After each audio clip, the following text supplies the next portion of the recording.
All right. So, I like it that, there's both men and women in here because narcissism is kind of a neutral thing because the way they act is the same because the same spirit is behind them. So Hmm. the way we feel is the same as what they do to us. So what you guys are going through is exactly the same thing that I went through. And that's what I kind of learned through all of this by like speaking to all of you guys is that all of our like side effects or whatever, like they're all similar. Like we're all going through the same thing. Hmm. It's because they operate all kind of the same. So we all have the same symptoms. So I was like, okay, so there's got to be like shortcuts to like how we can like overcome this, right? So I try to share with you guys like the shortcuts that worked for me to kind of get out of this. Um, and I asked you guys to maybe put in some questions that you guys have, that you guys are maybe like struggling with. And one of the things that came up was detachment and giving total surrender. And so she didn't say much, but I'm thinking it's like to God, like surrendering to God, and then kind of like detaching, um, kind of like from trying to control things, right? So detaching from the outcome. And as I was like preparing this, I was like, two things that help is kind of seeing this in order to surrender to God, you kind of need two things. You need faith and you need works. Um, because, you can't really detach if you're just trying to do all of the work by yourself. And then, and then like surrendering requires faith. So you need both faith and works in order to kind of have like the full thing. Because if you just have the faith, but you're just kind of sitting there, and I'm going to give the example with kind of like weight loss. Like you can believe that God, one day you will wake up and you're gonna be like 20 pounds lighter and you're gonna have this like hot body. But if you're not really doing anything for it, you can pray all you want. You're not gonna get the body unless you're working for it. So, same thing with our prayers. Sometimes we ask for these things from God and we just kind of expect that God will like show up, and He will. So, He will do whatever He needs to do. But then it also means like we gotta show up like on our part. So the first part is kind of like faith. If you want to totally surrender to God, you need to, one, have the mentality of it is done and it is finished. So when Jesus died on the cross, he gave us access to the sonship and daughtership, and with that comes an inheritance. So, if you want to get into that mentality, you know what? Like, he already holds the victory, right? This is where kind of the faith kind of comes in, and you're like, you know what? He already died for my sickness. He doesn't want me to be sick. He doesn't want me to be poor. He doesn't want me to be struggling. So you get into that mentality of when he said on the cross, it is done, like it is done, like the victory is ours. So he is the God, remembering that God is a God of yes and amen. Like he wants to give us that promise, but it's a matter of time. When will you get that promise? Like, for example, when Joseph got the dream of his brothers and family like bowing down to him, it took 13 years for that dream to come true. So sometimes God takes time, when you get to the promise. For example, another example is Israelites. It could have taken them 40 days to get their land, but it took them 40 years. Why? Because of unbelief and lack of faith, right? And so, kind of what I wrote in our chat today was that only two people made it to the promised land. The others, um, they got scared. They didn't have the faith like Caleb and Joshua did, right? So, faith is what will get you to the promise. Sometimes God shows us our promise, but if we're not showing up, like our kids might get it, which cool, kind of like with David, he didn't get to build the temple like his son did, So sometimes the things we do, like our kids get it, like which is amazing, but it's like what can I do so that I can get to the promise? And how can I be a Joshua and a Caleb, right? So, and this is where kind of um Faith, they had amazing faith because they said what? Like God did miracles for us, like he got us out of Egypt. He parted the sea for us. Like he's been feeding us manna. We can take care of this, we can take care of this nation. And then my pastor actually went deeper into this, and he was like the the walls of that city was like 21 feet, which it's tall, but it's not that tall, right? Like because so they were 21 feet tall, but the people that got afraid, they're like, oh, the walls are up to the sky. So they made it even like bigger than it was. They like exaggerated. So they got scared, or they said they are giants. How are we going to feed these giants? And giants are 9 feet tall. Like, yes, they're tall, but you can conquer them. Like David conquered, like a giant. So sometimes we make our fears like bigger than they are. But when you have faith in God, you know that like God always like makes a way, right? So that's like the faith part, and that's like the surrender part. But then the part of detachment, that's you doing your work. So, so that is kind of you sometimes maybe getting to your promise in 40 days versus 40 years, right? And so you want to think is what is preventing you specifically that's getting your prayers answered. Um, so what is preventing you from getting your prayers answered? And an example would be your faith. What is blocking your faith? And a lot of times it's actually limiting beliefs. Like sometimes we believe God in a God, but we're not believing that He can do a miracle in our life. So that's a limiting belief. We're like, yeah, like He did that for the Israelites, He did that for the disciples, but can He really do it in my life? Can He do something in my life? So that's a limiting belief. Um, um, Another one is like lies of the enemy that you are believing. And a lot of the lies are actually fear. So, like fear of the unknown, fear of the uncertainty. Um, and that you can overcome by building trust. Trust with yourself. Um, start with yourself and then start building a more trustworthy relationship with God. And you don't trust yourself because you don't keep your promises. So if you tell yourself, I am going to not snooze, then don't snooze. If you say you're going to go for a walk, go for that walk. So start, keeping your own promises, and then you will also see that God actually keeps his promises too. For example, he you've seen that the sun rises every morning and it sunsets every evening. You see that seasons change. He's always on time. Winter is always December through February. Like that doesn't change. So you see that God does his part. Am I doing my part? So the more you start building a more trustworthy relationship with yourself, that's going to lead into a more trustworthy relationship with God as well. And a way that you can start building this is through wins. So stacking little wins. Like I said to you guys, what is your 1% victory? So if you become mindful of your 1% victory, that is you building a relationship with yourself. And another key thing to building kind of a trustworthy relationship is to be grateful. Be grateful for the wins, and and maybe sometimes taking this to the next step. First one is stacking wins, being grateful, and then being more mindful. And it's kind of what I've been talking about in our chat is be mindful of what people are doing in your life. Like what I shared with you. Like my neighbors brought me dinner. Then I said like I needed oil change. They're like, yeah, come bring your like car to like our shop and we can do an oil change. So it's like these random acts of kindness that people are doing that I'm like, Lord, like that's such a blessing. Like an oil change would have cost like a lot of money. I have an expensive car. A dinner is something small, but it was a plate that like fed all of my kids. So it's like when you, or maybe even like our group, I'm offering my time to you guys, that we get to connect, we get to support each other, even those small things. Like I don't take them for granted. And the more I started like before I would actually not take it for granted, but not be aware of them. And when I started being aware, I was like, oh my gosh, God, like you're so good to me. Like Like I haven't been noticing like how good you are to me. And so this kind of gets you into that grateful state.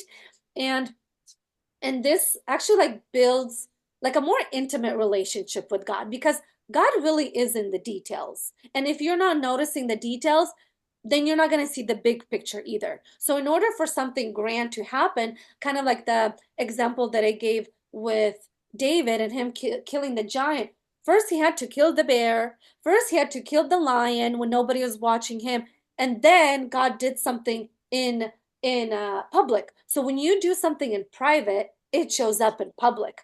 Kind of like the weight, for example, the weight loss, right? Like nobody really sees it. Nobody really sees you hitting the gym. Nobody really sees you, um, that you're like you're letting go of certain foods, but they see results. They see you 10 pounds lighter, they see you 15 pounds lighter. They're like, dang, you look good.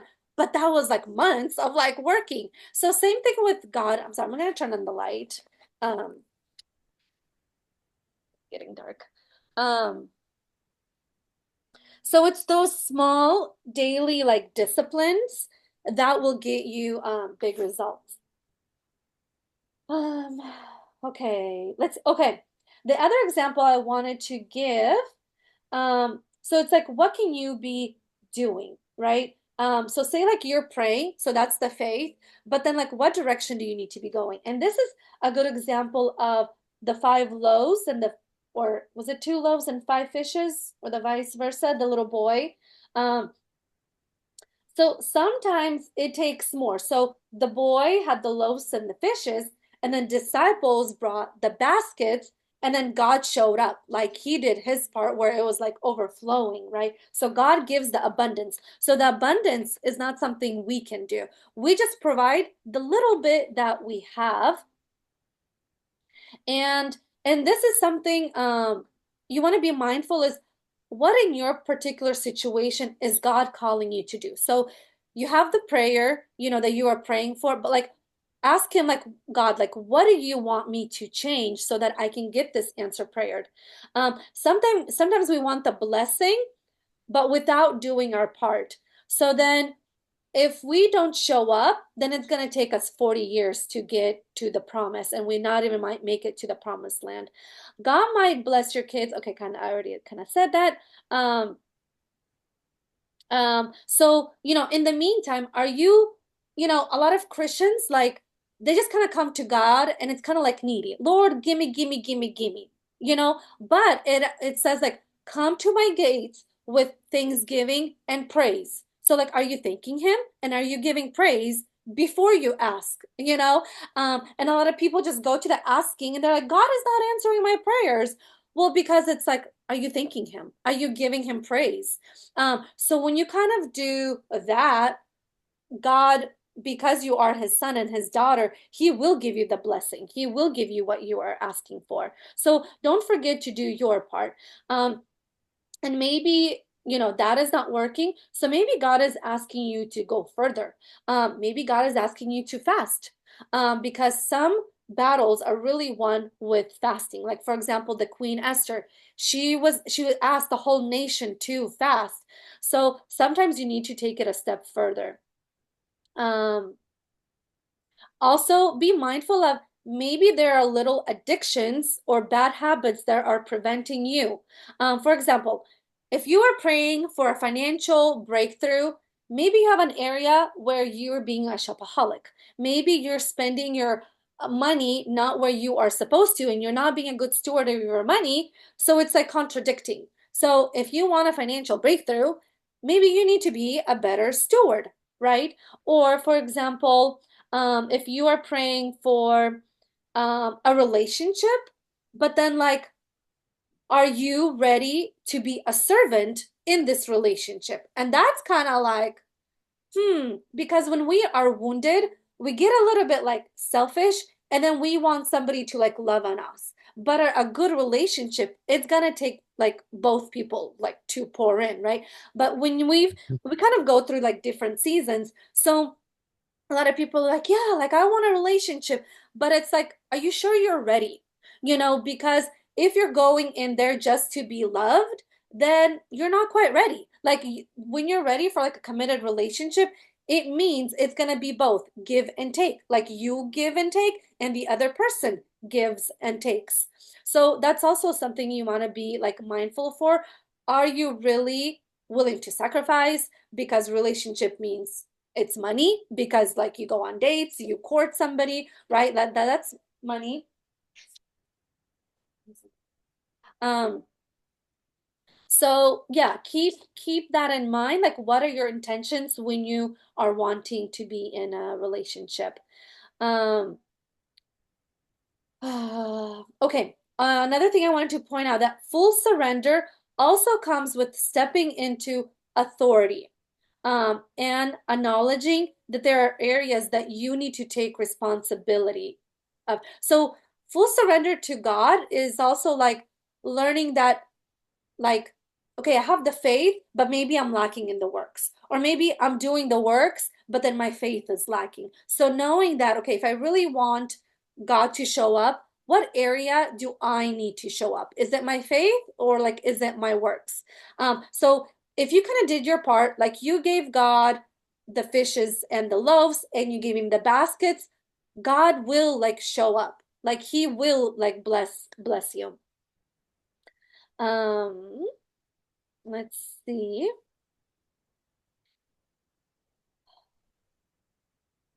Okay.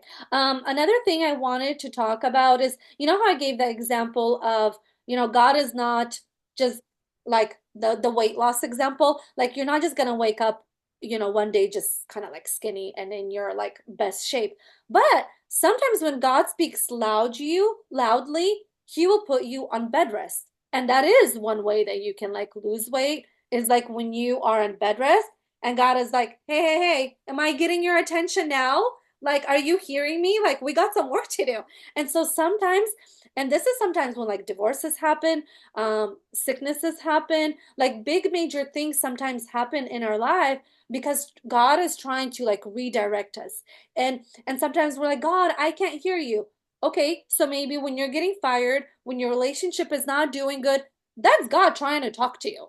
You know, God is not always gonna like send an angel to you and, like come to you like he did to Mary. So God works like through situations, through people that he is putting in your life. Um, so, um, so yeah, so maybe if he's like putting you on bed rest, he's like, "Hey, you need to change your life," So he's trying to get your attention. So give something for God to work with. And the example that I kind of like came to my mind today as well was the prodigal son, right? He knew that like he messed up, he needed to come back home, and so he was taking the steps like home, right? But I love this part and like it makes me cry every time. The father, when he saw him, he started running.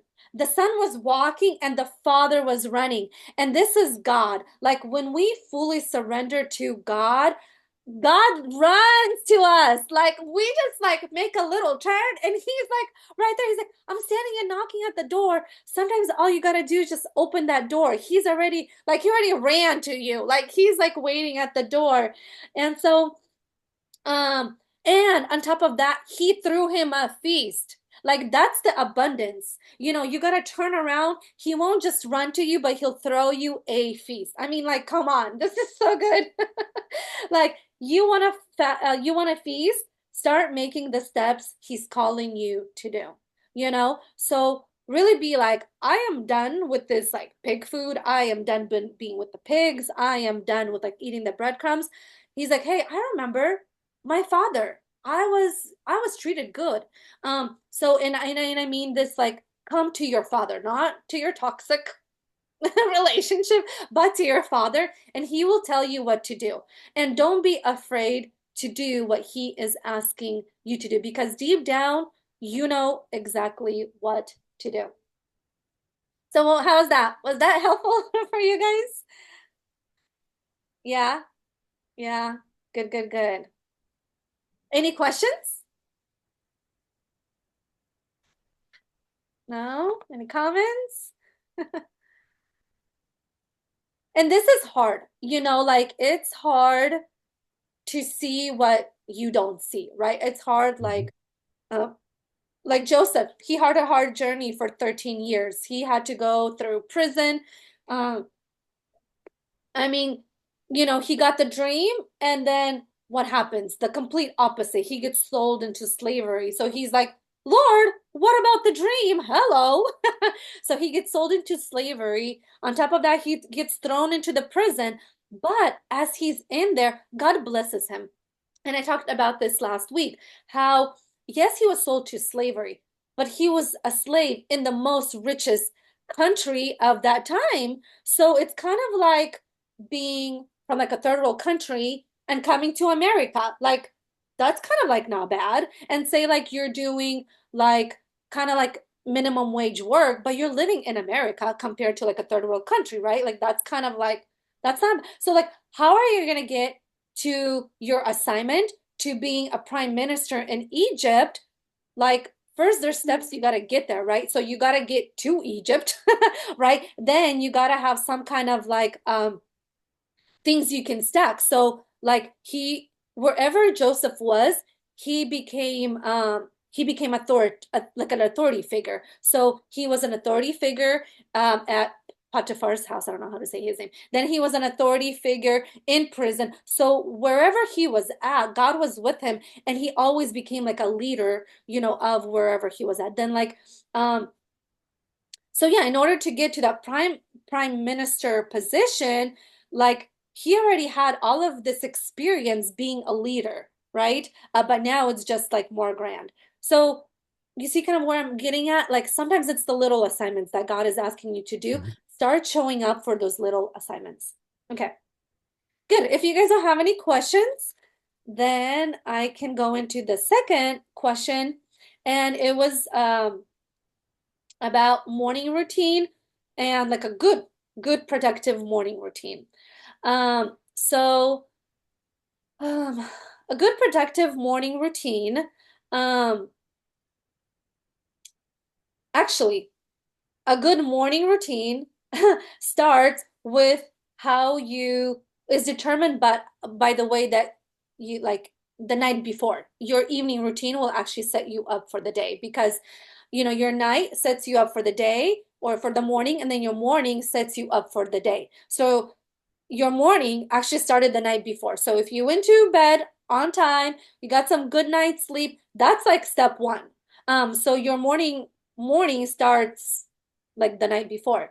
So if you want a productive morning routine, start going to bed early, start going to bed on time.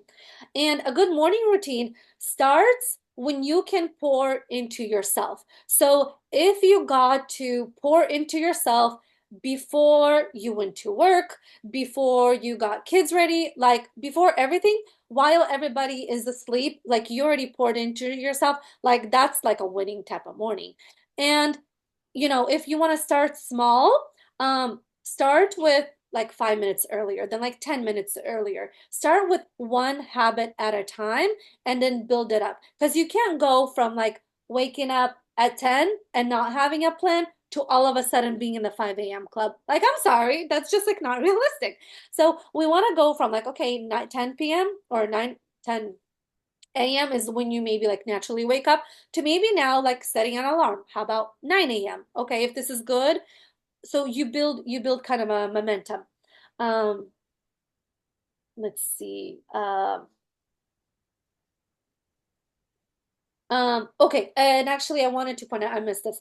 Before, like when you go to bed, um, like the thoughts that you go to bed with are actually huge to how you're gonna wake up the next day as well. So if you go to bed maybe like with a prayer, and then so actually before I say that, the type of thoughts that you fall asleep with are kind of like the mood that you're going to wake up in as well, and that'll determine your day. So if you are missing your ex, you're thinking like how bad your day was, like you're going to wake up in with that kind of feeling, and then your day is going to be like that.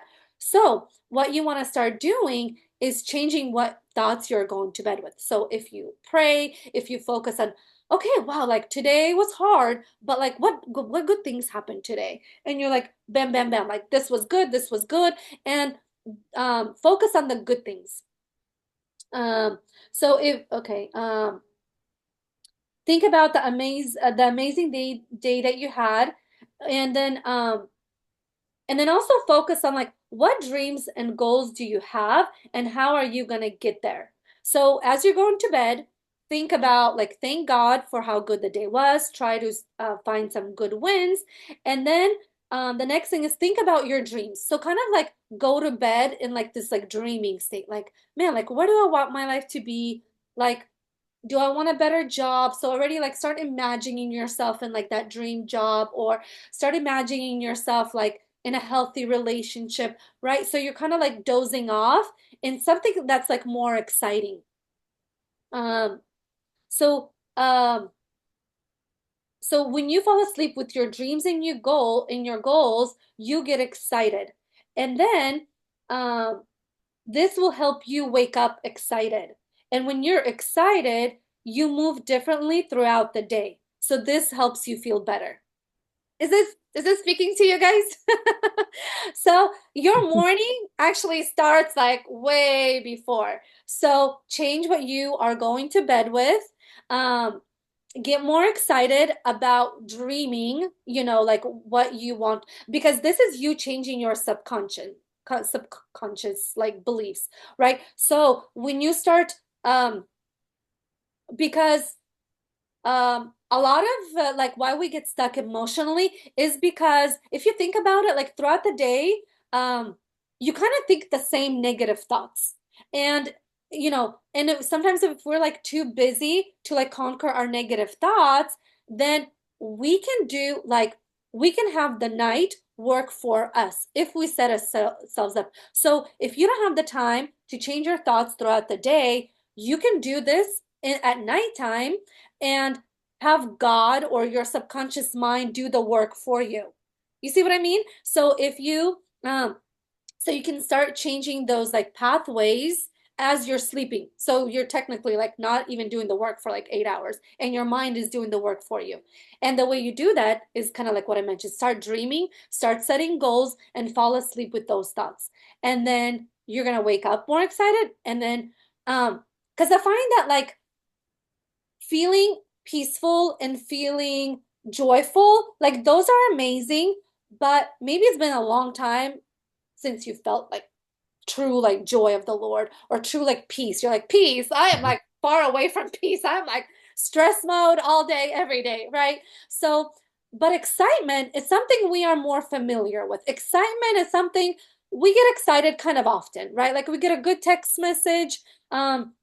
We hear like a good word on Sunday, like we get excited. So excitement is a feeling you're familiar with. So if you are familiar with this feeling, start doing it more, and then think of like, okay, what more things get me excited?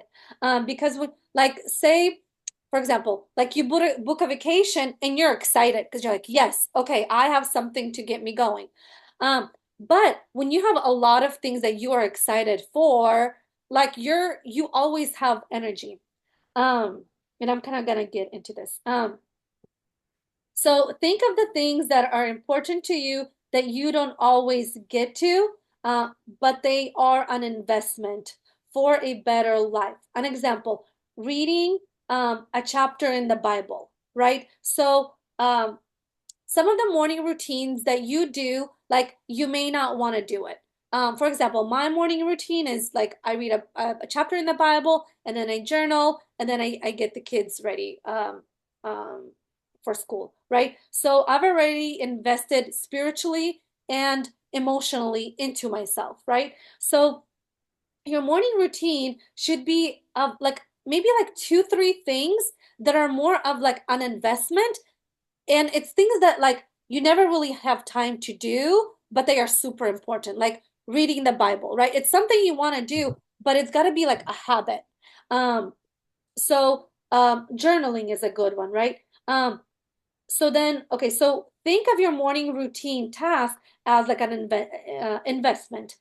Because when you think of it as an investment, you start looking at like from a different perspective because you're like, yeah, if I read a chapter in the Bible, I already fed myself spiritually. So you see it as like not like a dragging thing and like, oh, like, like I have to. And so it goes into like I have to like I want to when you see it as an investment. Um, and then if you think about it, reading a chapter takes like 5 minutes. It doesn't take long, right? Journaling is also like five minutes. It doesn't take long. Doing your skincare, maybe skincare is like 5 minutes, but doing your makeup is like 20 minutes, right? So, but if you do these things, you will feel better.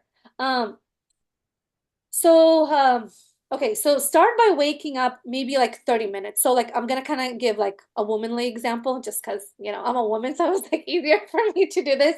So, for me, like, if I wake up 30 minutes before my kids, I can read a chapter in the book, in the Bible, I can journal for 5 minutes, and I can do like my skincare and my makeup. Like, that's like my like ideal morning. Um, so, and then I see that, okay, I need about 30 minutes, like for this like routine. Um, so this is like I was able to pour into myself without any distractions. So start small. Start with like 10 minutes and then build it up. So maybe start with like, okay, I'll wake up 10 minutes and I'll just like start reading a Bible in one chapter in the Bible. Once that starts like being like a regular habit, then you're like, okay, now I can wake up like 15-20 minutes earlier and now I can get a Bible reading in and I can do like my makeup, right? And then like once that starts working, then you can add in like a third thing that that you want to do. Um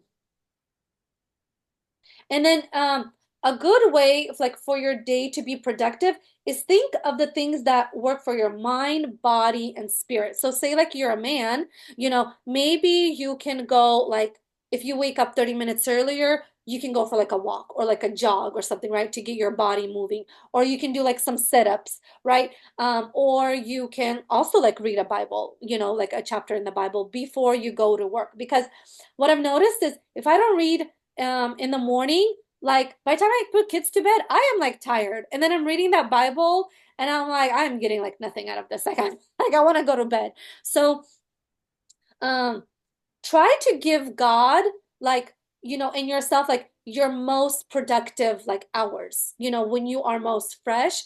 Like that's kind of like um you give like yourself like the good instead of whatever's left over. Start to thinking of it like I deserve it like a full meal, and a full meal starts with you um doing the productive things like early in the morning.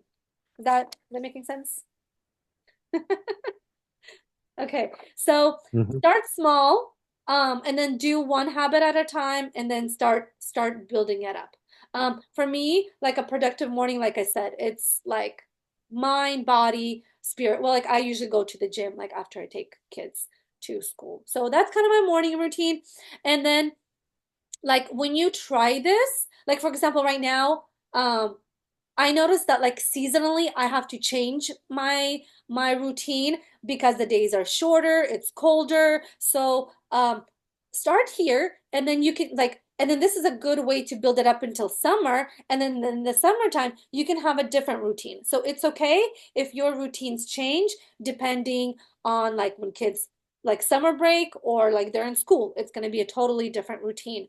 Or like if there's days that you work from home and then there's days that you work, like you gotta show up. So make it to what are like the three things that you can do for yourself before the world kind of wakes up, before you wake up kids or before you go to work, every day. What are those three things that you can pour into yourself? So that will give you like a good productive morning. Okay. Any questions about that? No? No questions? And since we're kind of speaking, I'm kind of giving you guys a bonus, and it's another topic. Since we're kind of like speaking of a productive morning, what I also noticed is you need my energy. I'm gonna talk about energy right now. That's so funny. Um, so. What gives more energy is being aware of what are you constantly thinking about. Thinking actually eats up a lot of your energy because you will find that like sometimes you didn't do much, but you're like tired. It's because you were doing a lot of thinking, right? So overthinking steals your battery. This is why I have like lists for everything. I have a grocery list. I have a list of the clothes that my kids need. I have a list of like top three things I need to get done today. So I'm a list because then I got it out of my head and onto like a paper and like I'm no longer thinking about it. So the more you can like have little lists everywhere, the better it'll the more battery like you will have over here. And so think of your mind as a phone, like a charger, right? That you need to be constantly charging. Um, um,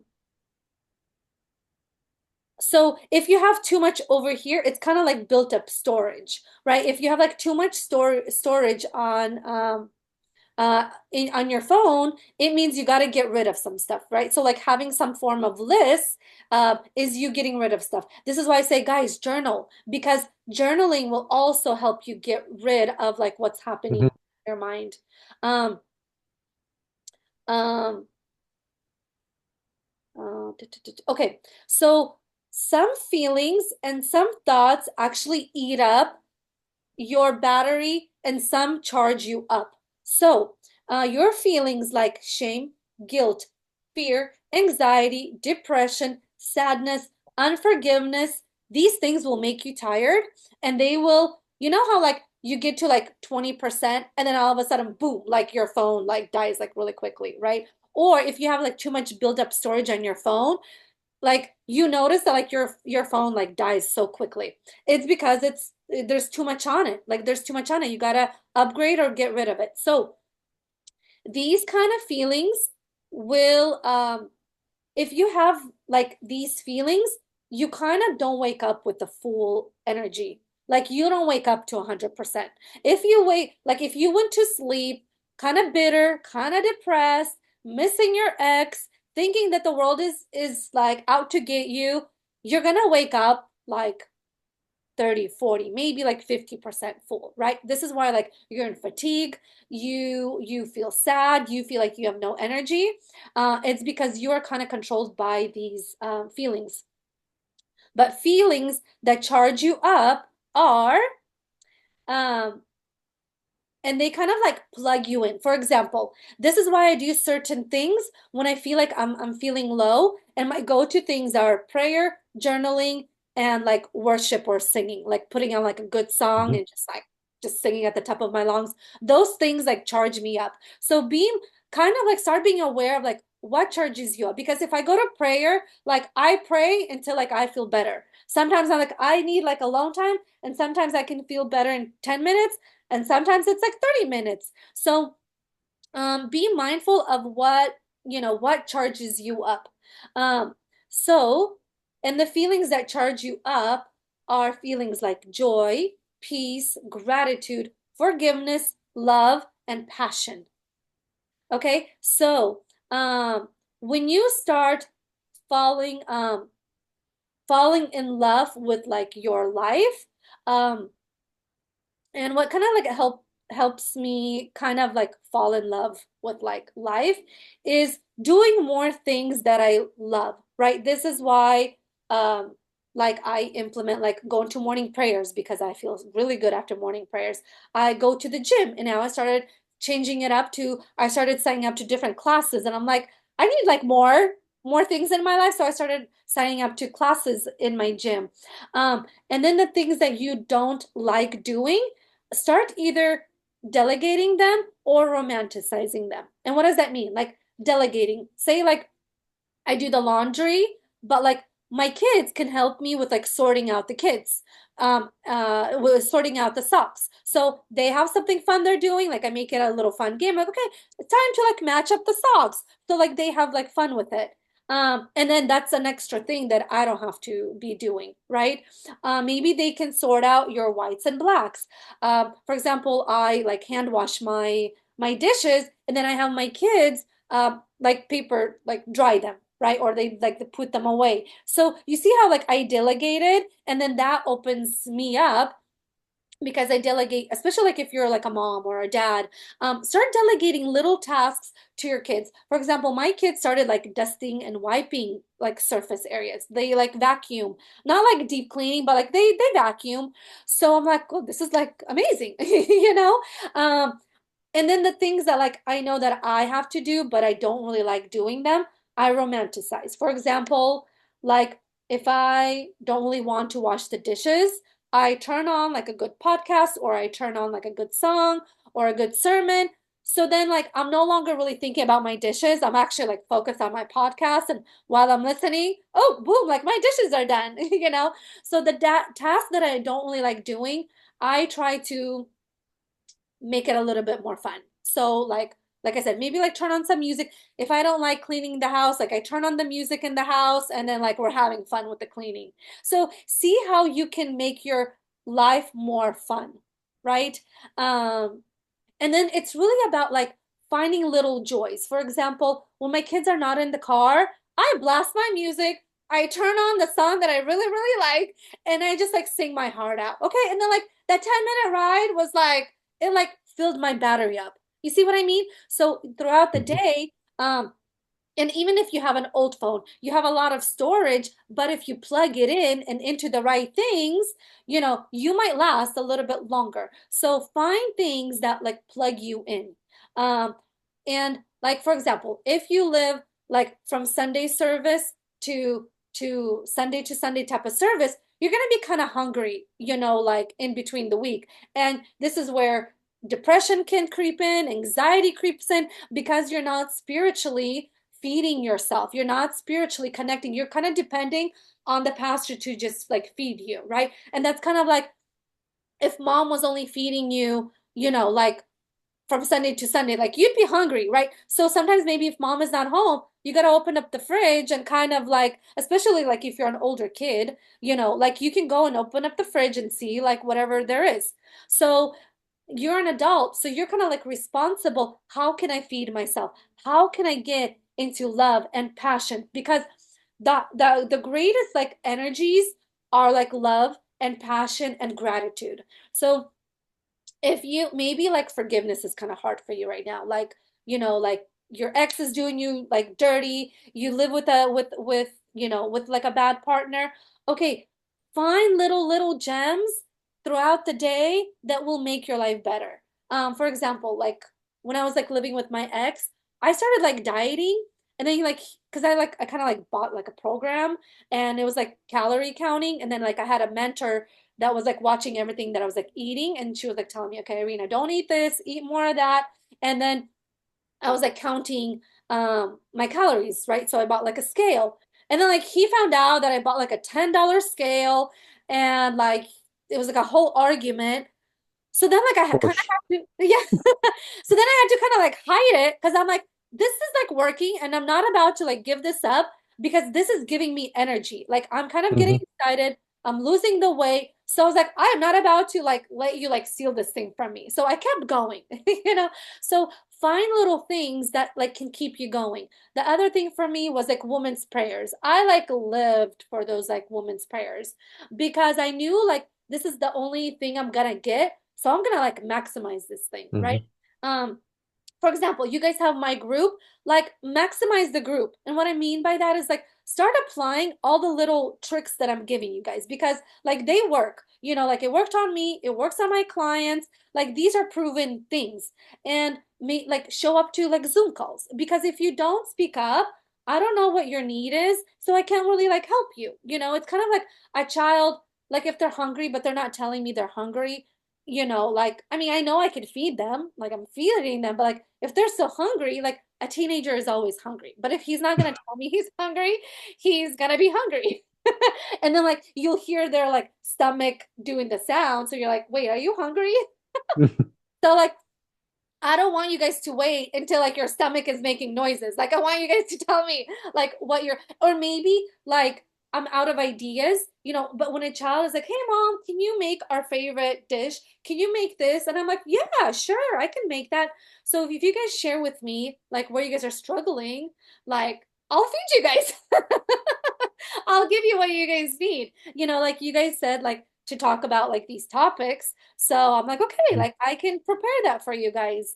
And um, so it's like more effective. And then like I'm happy that like it makes my heart happy that you guys are giving me like heart emojis. This is like speaking to you. So it's kind of giving me feedback. So if you want this to work, like I love your guys' feedback because it keeps me going and I know that like we're on the right path and it's kind of like we're building like a healthy relationship.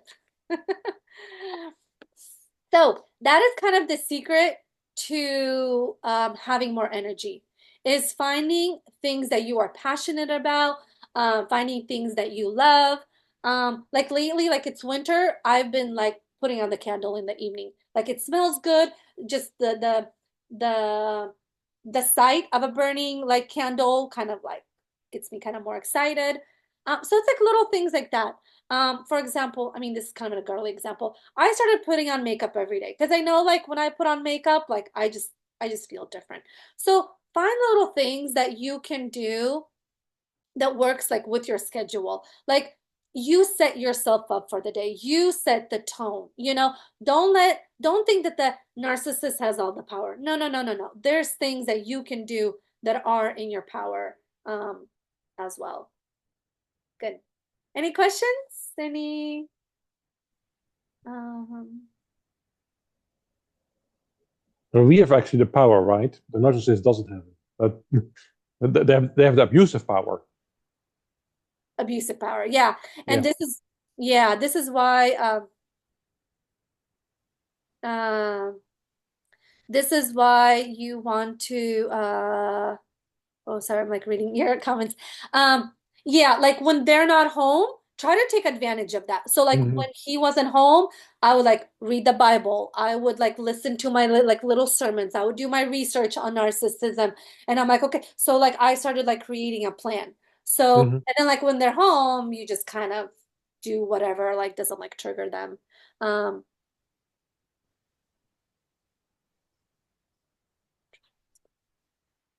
trauma responses. What do you guys? Oh, you need more energy? Okay.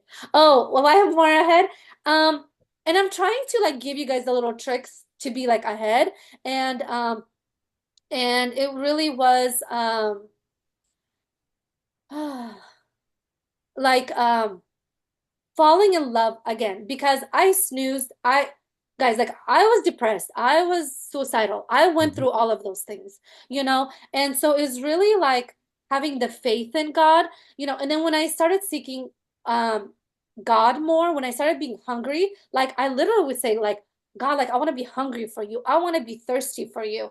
When I started building that relationship, um I don't know, things started to like change because I've been a believer my whole life. Like, you guys know, like I've been a pastor's kid. So I've been in the church, but like the relationship that I have with God right now is like nothing, nothing compared to Hmm. like 37 years that I had like with God, like the last like 3 years because like you grow, like you Hmm. mature. And so when you mature, like God starts feeding you like meats and like more harder foods. You're no longer watered down Christianity is like not gonna work for me. So and then like I'm very mindful of like what church I go to. Like if the sermon is like very watered down, I'm sorry, like that's not for me. Like I'm not gonna waste my time for in that. I need like the good stuff. I need like the deep. Hmm. And maybe you do go to that church, so maybe you need more like throughout the week. Like, so that means maybe I need to start like feeding myself more throughout the week. Then, like, when I was doing that, that's when God called me to fasting. Like, when you fast, I mean, God starts speaking to you like in a whole different way. Like, you just start seeing things in like the spirit. Like, for example, when I fast and I go to the gym, like, I just see like so many sad people. Here they are trying to get all strong. And I'm like, oh my God, like I know you guys are like struggling. Like I know you're trying to like cover it up, you know? So you just start like seeing things more like with your like spiritual eyes and like your faith begins to grow.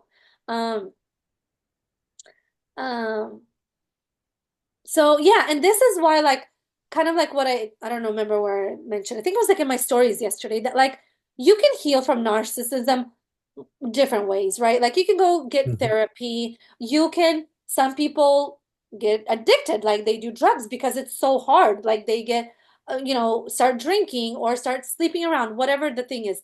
But like, I mean, I think God is a great way to, I don't want to say be addicted to, but it's a really great source to like, I mean, I think it's like the ultimate source, where you can Hmm. really heal through this because forgiveness, a therapist is not really gonna help you. Like they can talk about forgiveness, but only the Holy Spirit can really change your heart. Like I, I forgave my ex and like I pray for him, right? Like who prays for their exes? Like not a lot. Like after you've been like financially abused, and like all of these other abuses, like that's hard to do. But only Hmm. kind of God can kind of do that, right? And that Hmm. compassion kind of kicks in and you're like, man, like he's horrible, but I really hope like he makes it to heaven, you know?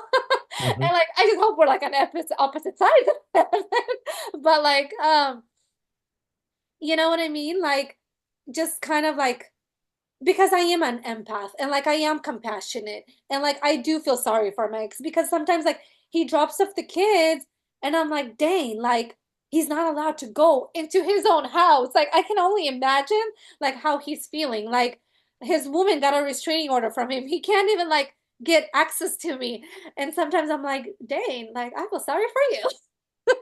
But then like I turn it into like a joke so that like I don't really like start sobbing for him because I mean I'm further beyond that. Um, Hmm. but he shows us what we need to let go and replace with Jesus' peace. Yeah.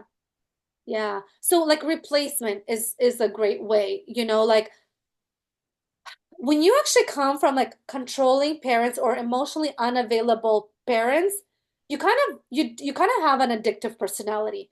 And this is where you want to change your habits. Like, I mean, I'll be honest, like I mean, like honesty is good. Like my thing was like not that like I was like a shopaholic, but it was like online shopping. I knew when I was like stressed, I would like go through my emails and like I would like, they would send me like sales. So I would like go on like websites and then just start like browsing around and just like fill up my cart, not really Hmm. buy, but I knew it was like my like stress mechanism. And just Hmm. recently, Trauma response. Yeah. yeah. I like recently I noticed I'm like, wait, I don't remember the last time I was like online shopping. Like I did it for Christmas, like on Amazon I ordered some stuff and I was like, "Oh my gosh, like God really like freed me from this like thing I was like doing, right? Hmm. It was like a waste of time because like it takes time to like scroll through through stuff. Hmm.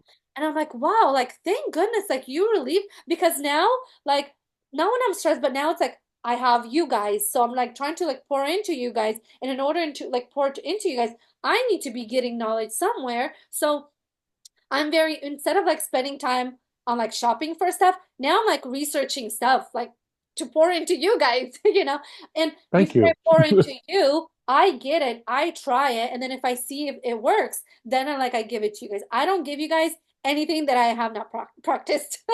So if I saw results in my life, like only then, like do I give it to you guys. So yeah, God like starts like even these like little addictions like I used to like have a thing for like series, right? And I would be like turning something on and like it would be like a series thing, right? Now Binge watch. binge watch, yeah, yeah. And I'm like, Yeah. yeah, I Yeah. don't like I might like Could be a trauma response. yeah, Yep. yeah, yeah, yeah. I So mean, I know there are people just doing it, but it could very well be a trauma response too. Yeah. yeah, yeah, Yeah. yeah. I've learned a thing or two about it, and of course I noticed I had some hang-ups like that, Mhm. and I was like, why am I doing these things lately? I never did this. And I read up on, oh, wait a minute. That's because I've known now for 2 years, and I've done it for a year and a half, and it's gotten worse. Yeah, And I learned this is a trauma response. You're trying looking for an escape. yeah, yeah. Yep. Yeah. Yep, 100%. Because sometimes you might think, oh, I'm not doing anything bad. I don't have any addictions. Like I don't drink, I don't do like alcohol, drugs, I don't sleep around. Okay, but it's these little things that we're like, oh, wait, like, or like I would eat like when I was like because I was like, I don't know what I'm feeling. So I'm trying to like eat something, thinking that it will suppress something. But like the more I started healing, the less I go to like food. Now I only eat food because like I have to, and like I'm Mhm. much more mindful that I'm eating food that are good in nutrients. Even if it's like a snack, it's got to be like a nutrient snack. So even my relationship with food like got better. And I wasn't like that fat. I was like 20 pounds overweight, but even that little bit can be. So, yeah, just be mindful of like what are you going to like when you're stressed. And then because when you fast, God will start to reveal, hey, these are little idols that like I want you to get rid of. Get rid of. Because sometimes our faith um is, we're asking for a breakthrough. We're asking for these things. We're praying, but it's like sometimes God wants to like get rid of these like little things that we think they're not that bad, but like they're not the best thing either. Um, good. Okay, so that's kind of what I have. Is there anything you guys want to add or ask? No, I'm so glad you guys all made it. Um, Good to see like all of you guys in here. If this time works, we can do this maybe like every other like Wednesday. Just so we kind of like build a little bit like of a momentum so you guys get comfortable with it. Good. I am really glad you guys are all here. So next time maybe like bring your questions. Remember that we do talk about 1% victory, so maybe like that's something you guys could be like sharing about.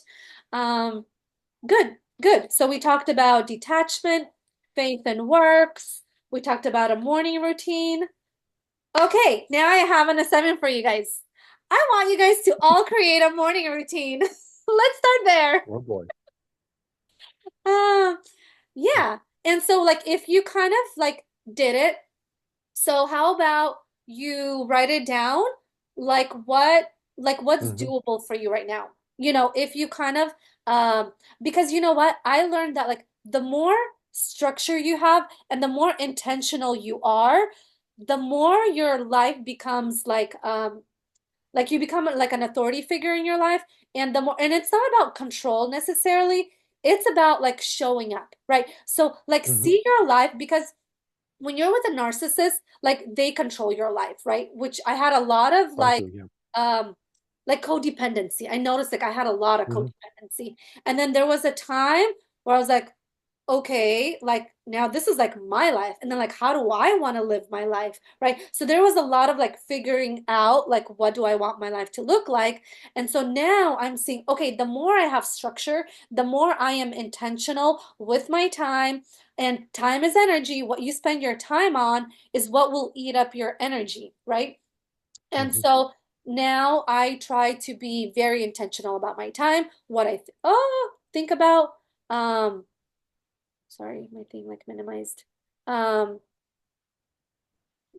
oh, my thing minimized. Okay. Okay. Okay. Can you guys see me okay? Yeah. Okay. Are you Right? okay? Yeah, yeah, yeah. I Okay. minimized the screen. Okay. Yeah, yeah. And then my computer's about to die. But if you guys don't have any questions, we can just end there. Um, there we go. We can just end it here.